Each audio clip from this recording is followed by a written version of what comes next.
السلام علیکم ناظرین، الحمدللہ رب العالمین والصلاة والسلام علی سید الانبیاء والمرسلین، اما بعد۔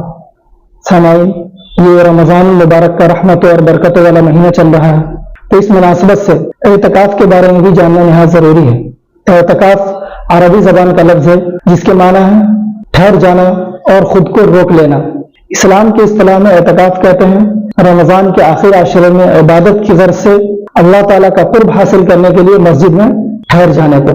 اعتکاف ان عبادات میں سے ہے جو پہلے انبیاء علیہ السلام کی سنت رہی ہے، اور اللہ تعالیٰ نے ابراہیم علیہ السلام اور نماز پڑھنے والوں اور اعتکاف کرنے والوں کے لیے بیت اللہ کو پاک صاف رکھنے کا حکم دیا ہے۔ اسی طرح خود ہمارے نبی صلی اللہ علیہ وسلم کی سنت رہی ہے۔ اعتکاف کی 3 قسمیں ہیں: واجب، سنت اور نفل۔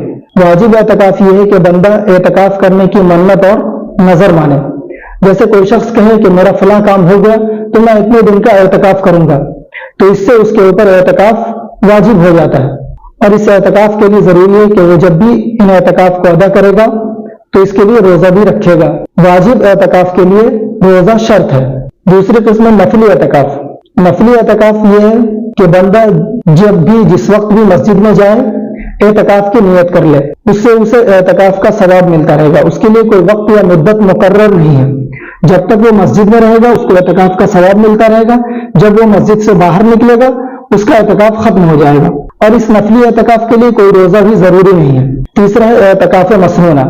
آج ہم اسی کے بارے میں گفتگو کریں گے۔ اعتکاف مسنونہ یہ ہے کہ رمضان المبارک کے آخری عشرے میں اعتکاف کرنا سنت ہے۔ اسے سنت مؤکدہ علی الکفایہ کہا جاتا ہے، یعنی اگر شہر میں پورے شہر میں کسی ایک نے بھی ادا کر لیا تو سب کی طرف سے ادا ہو جائے گا، اور اگر کسی نے نہیں ادا کیا تو سب گنہگار ہوں گے، سب پر سنت چھوڑنے کا وبال آئے گا۔ اس لیے اس بابرکت مہینے میں ہر ایک کو یہ کوشش کرنی چاہیے کہ وہ اس اعتکاف کے ذریعے سے اللہ تعالیٰ کا قرب حاصل کرنے کی کوشش کرے اور اپنے آپ کو اللہ والا بنانے کی کوشش کرے، کیونکہ یہ ہمارے نبی صلی اللہ علیہ وسلم کی سنت رہی ہے اور ہمارے نبی صلی اللہ علیہ وسلم کا مستقل یہ عمل رہا ہے۔ اما عائشہ صدیقہ رضی اللہ عنہ سے روایت ہے کہ آپ صلی اللہ علیہ وسلم رمضان المبارک کے آخری عشرے کا اعتکاف فرمایا کرتے تھے، یہاں تک کہ آپ کا وصال ہو گیا۔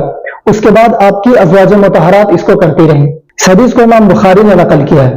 اسی طرح ایک اور حدیث ہے، حضرت عبداللہ بن عمر رضی اللہ عنہما سے روایت ہے کہ آپ صلی اللہ علیہ وسلم رمضان المبارک کے آخری عشرے کا اعتکاف فرمایا کرتے تھے۔ اس حدیث کو امام بخاری نے نقل کیا ہے۔ اسی طرح ایک حدیث حضرت ابو ہریرہ رضی اللہ تعالیٰ عنہ سے مروی ہے کہ آپ صلی اللہ علیہ وسلم ہر سال رمضان المبارک میں آخری عشرے کا اعتکاف فرمایا کرتے تھے، اور جس سال آپ کا وصال ہوا اس سال آپ نے 20 دن کا اعتکاف فرمایا۔ اس حدیث کو ابو داؤد نے نقل کیا ہے۔ اسی طرح ایک حدیث حضرت عبداللہ بن عباس رضی اللہ عنہما سے مروی ہے کہ آپ صلی اللہ علیہ وسلم نے اعتکاف کرنے والے کے بارے میں فرمایا کہ اعتکاف کرنے والا گناہوں سے محفوظ رہتا ہے اور اس کے لیے اتنی ہی نیکیاں لکھی جاتی ہیں جتنی کرنے والے کے لیے۔ اس حدیث کو ابن ماجہ نے نقل کیا ہے۔ حدیث کا مطلب کیا ہے؟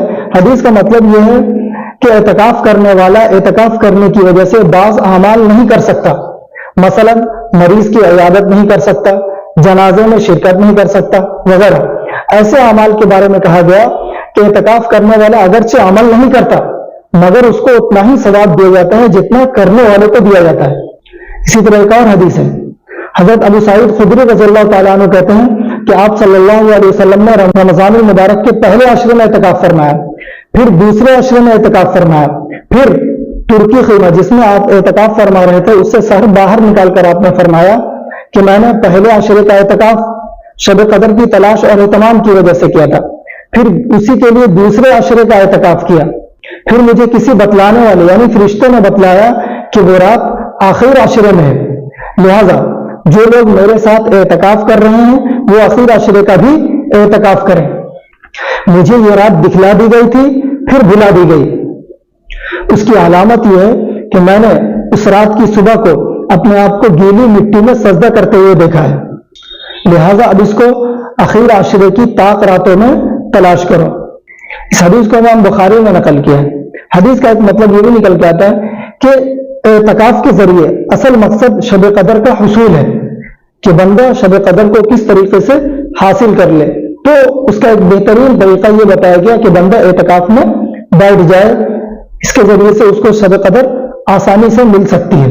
امام زہری فرماتے ہیں کہ لوگوں پر تعجب ہے کہ انہوں نے اعتکاف کی سنت کو چھوڑ رکھا ہے، حالانکہ نبی کریم صلی اللہ علیہ وسلم جب سے ہجرت کر کے مدینہ منورہ تشریف لائے، آپ نے کبھی اعتکاف کو ترک نہیں کیا، اور اگر کبھی ترک ہو گیا، چھوٹ گیا، تو آپ نے آئندہ سال زیادہ اعتکاف کیا ہے۔ اسی طرح اعتکاف کے لیے کچھ شرائط بھی ہیں جن کا جاننا ضروری ہے۔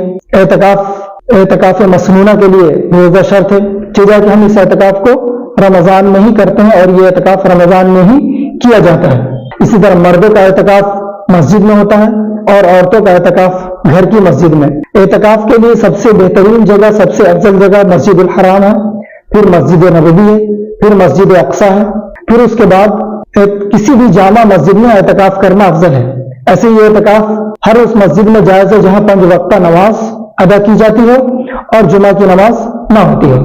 مزید یہ کہ معتکف کے لیے ضروری ہے کہ وہ مسجد کے شرعی حدود سے واقف ہو، اگر وہ ان حدود سے باہر نکل جائے گا تو اس کا اعتکاف ٹوٹ جائے گا۔